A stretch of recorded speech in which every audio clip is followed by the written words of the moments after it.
ಅಯ್ಯೋ ಪಾಪ, ಸಂಜೆಗಳೇ ನೋಡಂತೆ ಬಾ, ಇಲ್ಲಾದ್ರೆ ಅಮ್ಮಪ್ಪ ಬೈತಾರೆ. ನನ್ನ ಮೊಟ್ಟೆಗಳೇ, ಇನ್ನೇನು ನೀವು ಒಡೆದಿದ್ದೀರಿ. ನನ್ನ ಪುಟ್ಟ ಮದಿಗಳೇ, ಈ ಲೋಕವನ್ನು ನೋಡಲು ಹೊರಬನ್ನಿ.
ಕಾಯ್ದದಲ್ಲಿ ನೀಲಿ ಬಣ್ಣ ಏನು?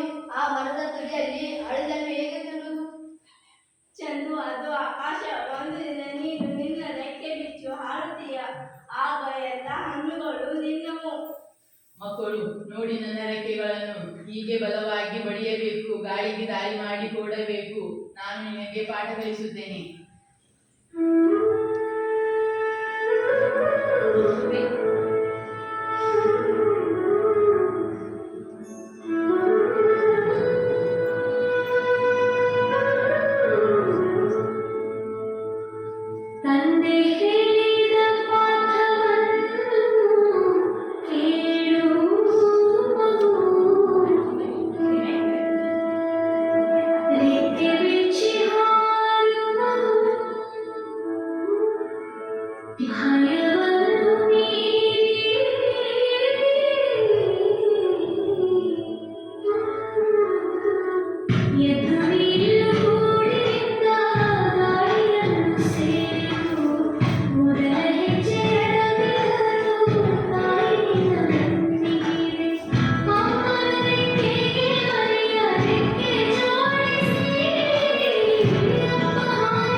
ನೀವೇ ಇಲ್ಲಿ ಇರಿ, ನಾವು ಹೋಗಿ ನಿಮ್ಮನ್ನು ಆಹಾರ ತಂದು ಕೊಡ್ತೀವಿ.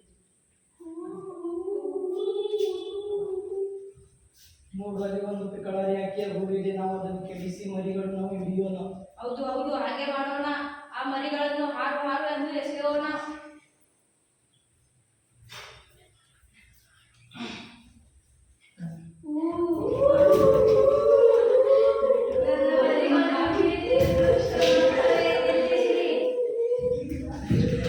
ಹೋಗಿ ಹೋಗಿ ಇಲ್ಲಿಂದ, ನಮ್ಮ ಮನೆಯನ್ನು ಕೆಡವಬೇಡಿರಿ.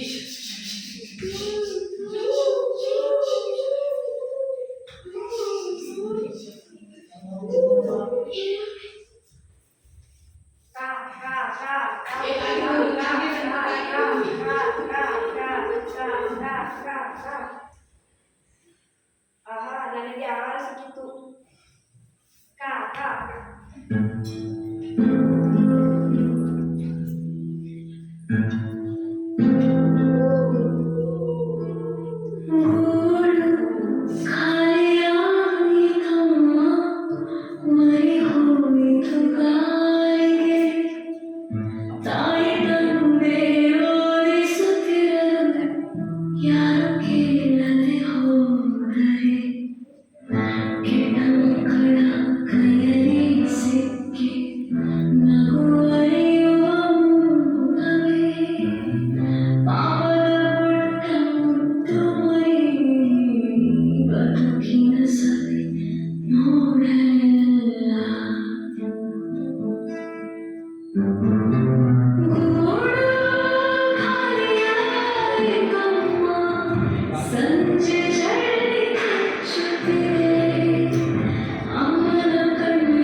ಅಯ್ಯೋ, ಅದೇನು ಗೂಡು ಮುರಿದು ಬಿದ್ದಿದೆ.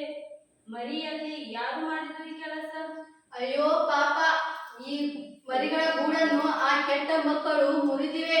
ನಾನು ಅವರನ್ನು ಎಚ್ಚರವಹಿಸಿದೆ, ಆದರೆ ಅವರು ನನ್ನ ಮಾತನ್ನು ಕೇಳಲಿಲ್ಲ. ಅಕ್ಕ, ನಾನು ನಿನ್ನ ಜೊತೆ ಬರಬಾರದಿತ್ತು.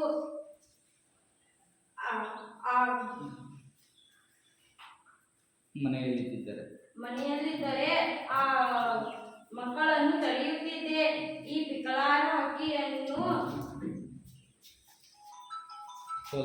ಕೊಲ್ಲಲು ಅವರಿಗೆ ಯಾರು ಅನುಮತಿ ಕೊಟ್ಟರು?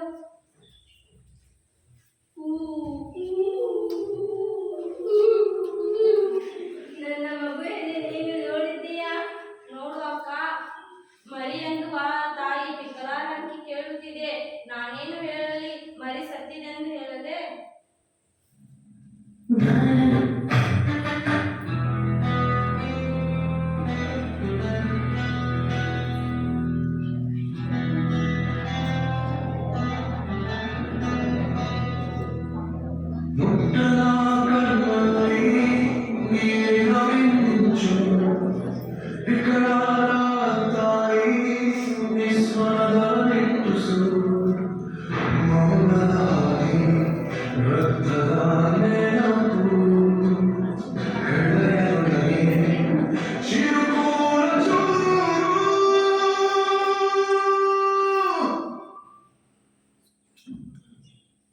ಪುಟ್ಟ, ಬೇಡ, ಅಳಬೇಡ.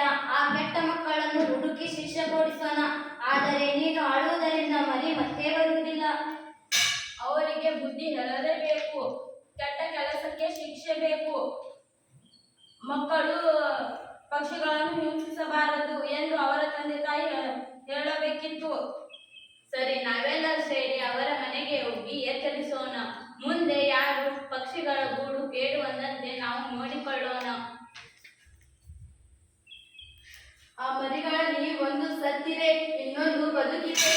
ಎಲ್ಲಿ ನೋಡೋಣಪ್ಪ? ಇನ್ನು ನೋಡು. ಪಕ್ಷಿಗಳೇ ಬನ್ನಿ, ನಿಮ್ಮ ಮರಿ ಎಲ್ಲಿವೆ?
ನನ್ನ ಮಗು ಬದುಕಿದೆ. ಆ ಪುಟ್ಟ ಹುಡುಗ ನಮ್ಮನ್ನು ರಕ್ಷಿಸಿದ್ದಾನೆ. ಮನುಷ್ಯರಲ್ಲಿಯೂ ಒಳ್ಳೆಯವರಿದ್ದಾರೆ. ಹೌದು, ಆ ಕೆಟ್ಟ ಮಕ್ಕಳಿಗೆ ಅವರೇ ಶಿಕ್ಷೆ ಕೊಡಿಸಿದರು. ನಮ್ಮ ಮರಿ ಚೆನ್ನಾಗಿ ಬೆಳೆಯಲಿ. ಅಕ್ಕ, ನಾನು ಈ ಕಳಾರೆ ಹಕ್ಕಿಗಳನ್ನು ಎಂದಿಗೂ ಮರೆಯಲಾರೆ. ಇವರ ಕಣ್ಣೀರು ನನ್ನ ಕಣ್ಣಲ್ಲಿದೆ. ನಾನು ದೊಡ್ಡವನಾದಾಗ ಪಕ್ಷಿಗಳಿಗಾಗಿ ಕೆಲಸ ಮಾಡುತ್ತೇನೆ.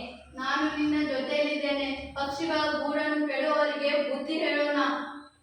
ಈ ಕಾಡನ್ನು ನಾವೇ ಕಾಪಾಡೋಣ.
ಭುವನ್, ಮಧು, ಸಾವಿತ್ರಿ, ಯಶೋಧ, ನೇತ್ರಾವತಿ, ಪಲ್ಲವಿ.